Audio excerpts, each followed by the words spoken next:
Nggak jadi komersil. Iya, Saya kira naik komersil. Iya, sekarang nebeng TNI AU. Nebeng TNI AU. Emang tuh Najwa Shihab tuh kadang-kadang sok kepinterannya. Jadi gue tadi di jalan buka-buka berita terkini lagi heboh apa gitu. Najwa Shihab lagi heboh. Gara-gara katanya Jokowi diantar ke Solo numpang pesawat TNI, cong. Keterlaluan lu ya Najwa Shihab.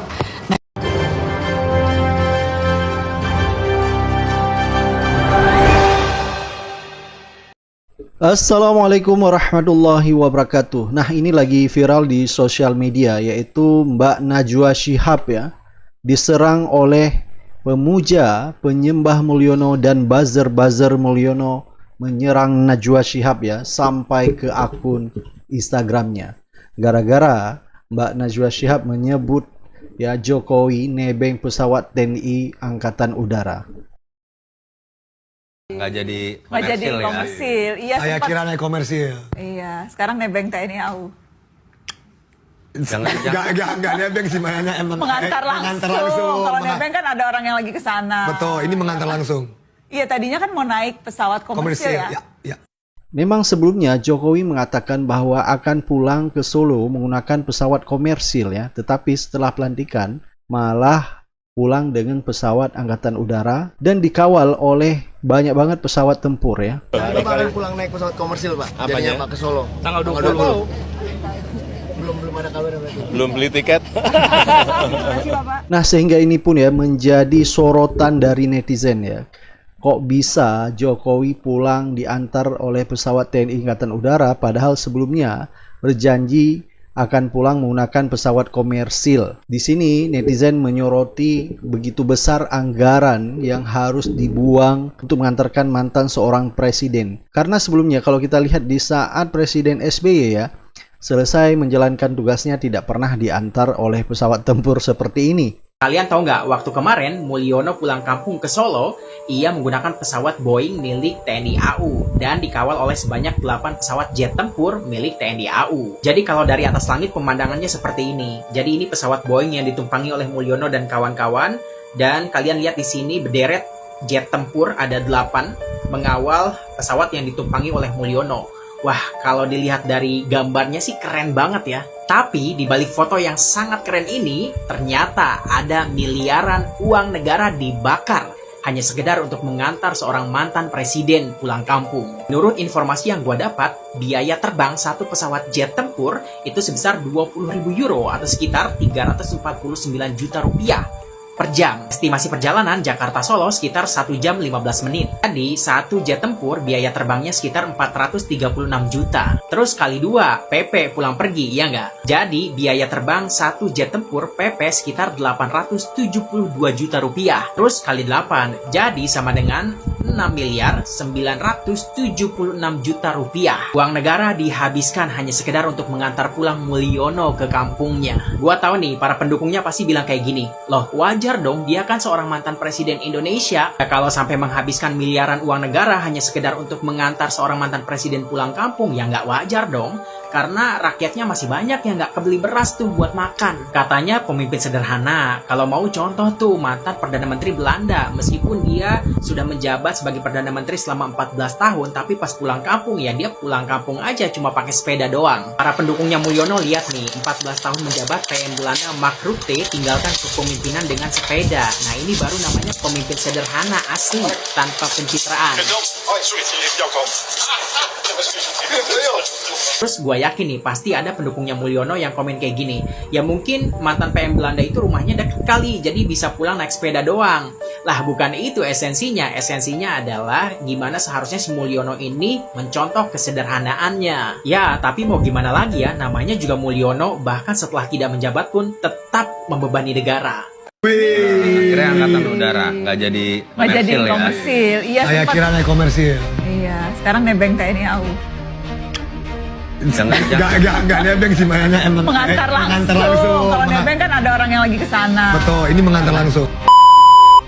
sekarang nebeng TNI. Mbak Nana kenapa sih? Hati lu jelek banget ya Allah, gue gak ngerti lu jadi cewek hati lu tuh bagaimana gitu ya.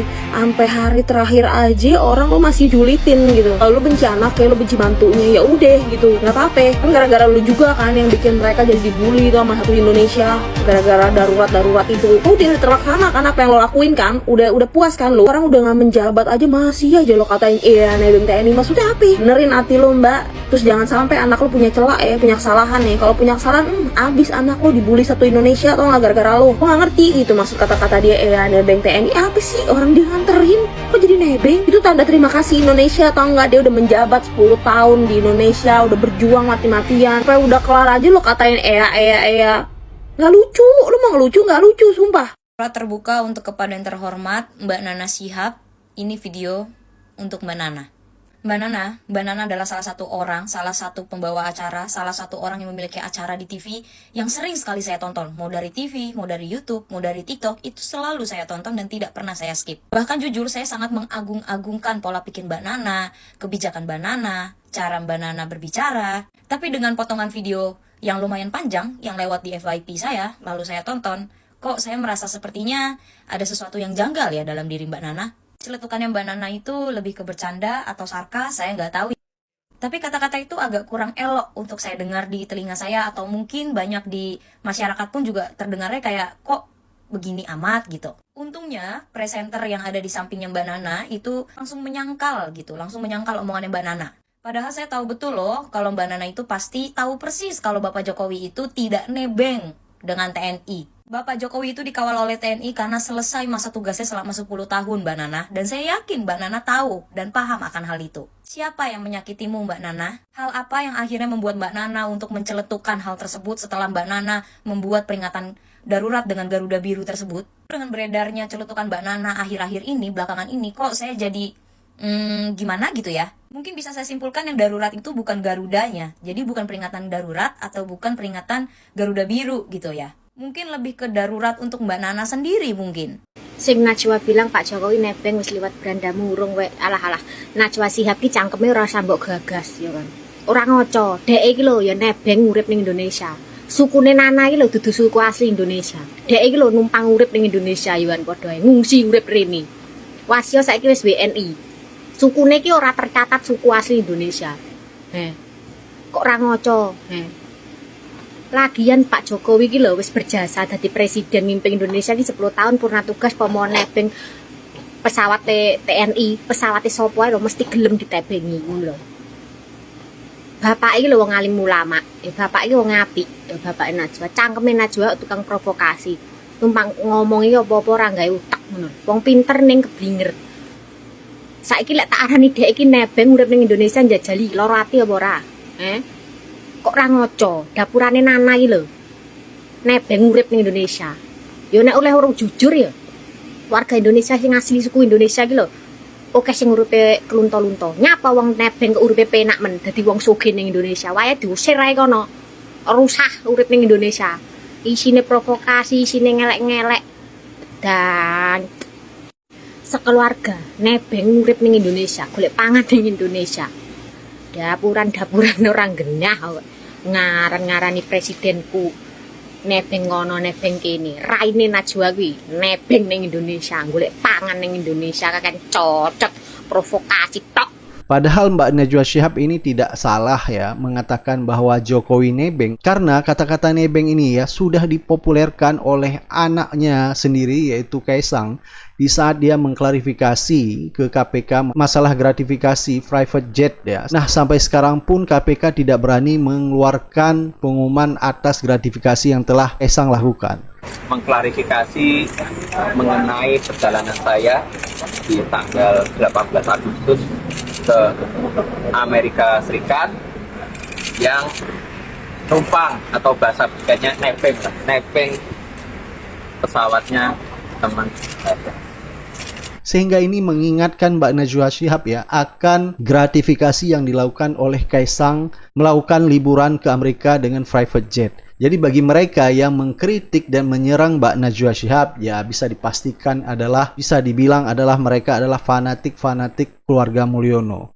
Najwa, sungguh kata-katamu tak beretika, sama sekali tak menghargai seorang kepala negara yang 10 tahun telah berusaha sekuat tenaga, bekerja mati-matian demi rakyatnya, mewujudkan kemakmuran yang merata, mengorbankan dana operasionalnya untuk bansos rakyat yang membutuhkannya, mengembalikan Freeport menjadi milik kita setelah 6 presiden tidak sanggup melakukannya, mewujudkan cita-cita proklamator kita, menciptakan istana negara karya anak bangsa, membangun ribuan infrastruktur yang nyata, memakan hujatan dan cacian setiap harinya, fitnahan dan makian menjadi lauknya, membuktikan kepada dunia bahwa Indonesia tidak bisa dipandang sebelah mata. Lantas, apa kontribusimu untuk bangsa? Apa yang telah engkau persembahkan untuk negara selain kegaduhan dan kritikanmu yang mengada-ngada sampai bilang Pak Jokowi nebeng fasilitas negara?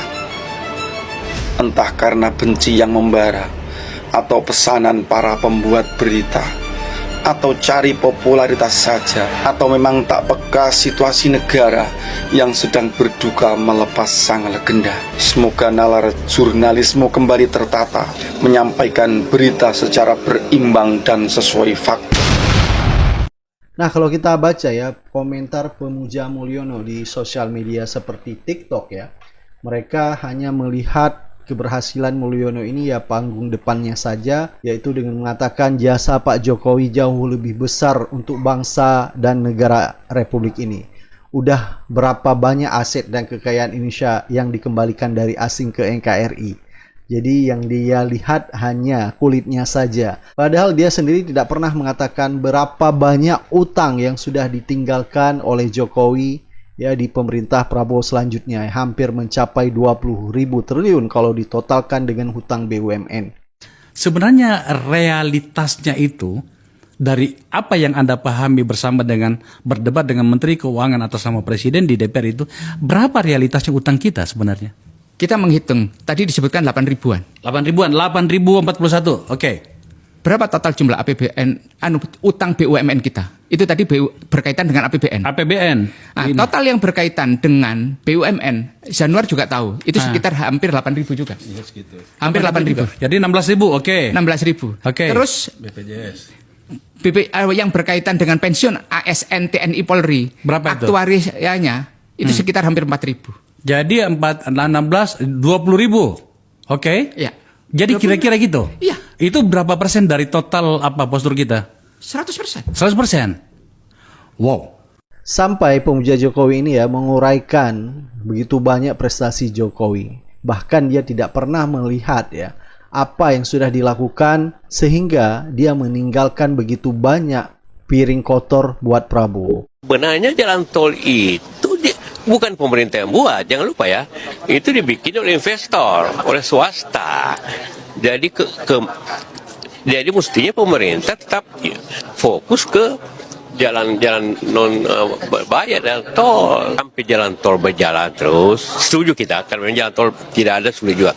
Tetapi juga ada anggaran untuk memelihara jalan 100 yang rusak samanya 124, sehingga baik yang bisa bayar, baik masyarakat semua. Dompet tipis tapi dipaksa Jokowi terus geber infrastruktur. Akibatnya bukan cuma APBN yang ngos-ngosan soal program pro rakyat, tapi BUMN juga berdarah-darah. Maka skema yang dipakai adalah bangun dan jual. Kayak Waskita Karya. 2022 ini Waskita Karya mau jual 5 ruas jalan tol sebesar 2,98 triliun. Sebelumnya 2021 Waskita Karya juga menjual 4 ruas jalan tol. Skema ini dipakai buat mengatasi utang Waskita Karya yang sudah mencapai 88,1 triliun pas akhir 2021 kemarin. Lah, piye to iki? Jadi ada satu metode Jokowi juga yang jahat menurut saya adalah menyandera musuh-musuh politiknya atau calon musuh-musuh politiknya. Kalau kamu nggak mau, nih kasusnya udah ada nih. Kasus pribadi kah, kasus publik kah, udah ada di tangan dia semua. Oleh karena itu saya yakin Bang mohon maaf kalau saya salah ya Bang ya, Bang Sony, PDIP pun sudah disandera. Kalau PDIP ngelawan, mundur, Harun Masiku ditangkap segera. Hasto masuk proses. Suaminya Puan juga barangkali kena. Pak Jokowi kan masih sampai Oktober. Ya. Kita tidak bisa membayangkan kerusakan yang akan dia lakukan sampai Oktober ya. Coba Anda bayangkan lah ya. Tadi mimpi bangun infrastruktur, mimpi mewapreskan anaknya aja dia wujudkan. Dia rusak MK, dia rusak segala macam aturan ya. Ini udah dikasih 90 tahun. Undang-undang IKN itu udah 2 kali berubah. Ya. Undang-undangnya usianya cuma belum setahun, udah 2 kali berubah untuk ngasih tambahan insentif. Sekarang keluar PP. PP-nya itu konsiderannya Undang-Undang Dasar 45, kewenangan presiden. Bukannya PP yang undang-undang yang terkait dengan tanah. Saya punya hak prerogatif. Kemarin dia bilang di depan gubernur-gubernur, jangan ketawa ya. Kalau Pak Mendagri ini evaluasi Anda tiap bulan, saya setiap hari. Saya punya hak prerogatif, besok ganti dia. Ini udah raja, dia menganggap dirinya raja. Presiden Republik Indonesia itu sebelum Jokowi itu juga bukan orang sembarangan ya. Baik itu Soekarno, Soeharto, kemudian Habibie, ya Anda sebutkan lah ya, Gus Dur, Megawati, SBY itu bukan orang-orang sembarangan. Tapi tidak ada dari presiden-presiden itu ya yang kemudian berpikiran secara naif ya untuk kemudian menggunakan kesempatan pada saat dia berkuasa untuk menjadikan anak-anaknya itu menjadi calon presiden. Not even Pak Harto ya. Pak Harto itu kan kita kritik habis-habisan cuma gara-gara bisnis anak-anak dia. Ingat ya, itu Bung ya. Kemudian Pak Harto itu juga sempat diramaikan gara-gara Tutut tiba-tiba menjadi ketua DPP Golkar dan kemudian menjadi menteri sosial ya. Tapi jangan Anda lupa ya, itu Tutut itu bukan main-main juga, maksud saya. Dia bukan orang baru kemarin, maksud saya dia udah, saya beri contoh. Perjalanannya panjang. Betul, dia membina anak-anak pemuda-pemuda untuk masang tenda di Cibubur ya, tempat kemudian yang tadi Anda kirap remaja, kemudian bagaimana dia merangkul anak-anak Timur, GNOTA, macam-macam lah ya. Jadi perjalanannya panjang Prof ya. Dan kalau Anda perhatikan juga ya, terlepas dari Pak Harto itu tidak menginginkan Megawati menjadi pengganti dia ya.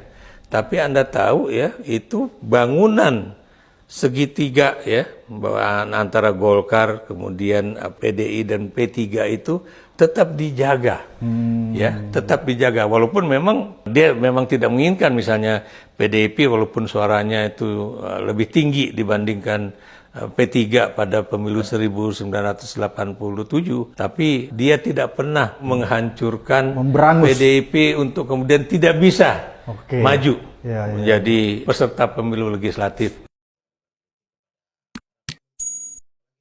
Jokowi minta maaf.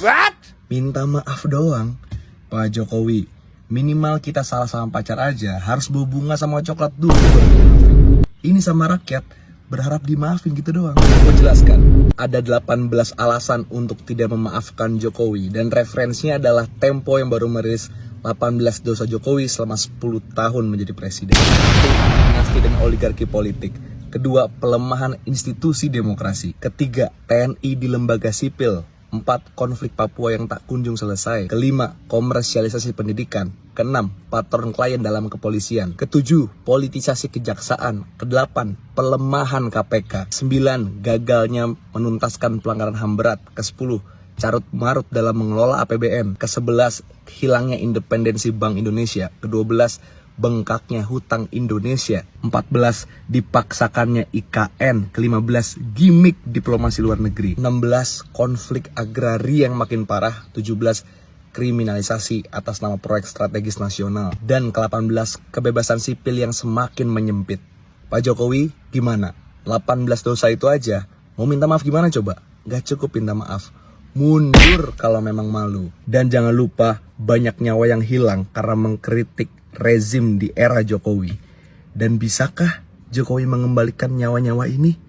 Darah-darah yang tumpah? Gak mungkin sekali. Nawacita menjadi nawa dosa. A new hope menjadi false hope.